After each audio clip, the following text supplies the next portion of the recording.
Welcome back to Energy Monitor's COP27 interview series. I'm Noor Gantus and I'm here in Sharm el-Sheikh and I'm joined by Rasmus Kristensen, who's the Head of Public Affairs at Danfoss, the Danish energy company. It's so nice to have you here. How are you finding the conference? Very good so far. Yeah? What's been your favorite part? Well, we only came. Today is our first day, Oh, I but see. I'm happy to see the scale. And I think what I've been attending many COPs in my career, and I think by far this is the biggest in terms of private sector participation. So I think that's really impressive to see. And why is Danfoss here? What's your purpose at this COP? We are here basically to draw attention to what we find is neglected part of the green transition, which is the demand side. So basically energy efficiency. And how can you engage all sorts of stakeholders to get involved with energy efficiency?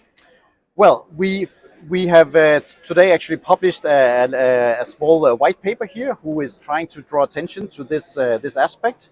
The International Energy Agency has shown that energy efficiency can actually take us 1/3 of the way to net zero.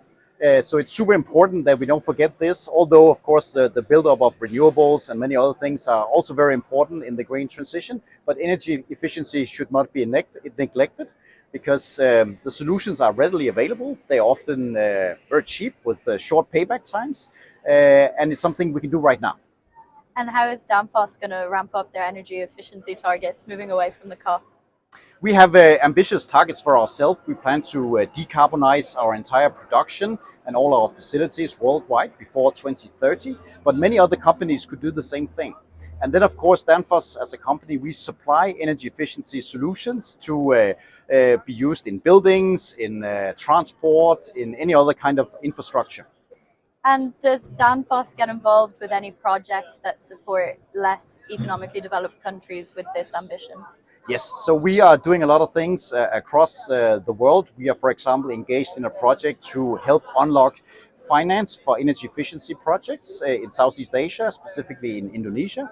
We are working in Africa with partners to try to help them implement the cold chain solution. So basically make sure that we don't have so much food loss and waste lost on the way from the farm to processing plants, and again on there to the consumers. That requires cooling, which we are experts in, but we should have efficient cooling, because otherwise we'll just end up consuming more energy while trying to solve another problem.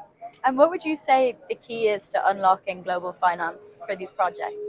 The main problem is actually that many of the projects are small, so they're not really interesting for the big international investors.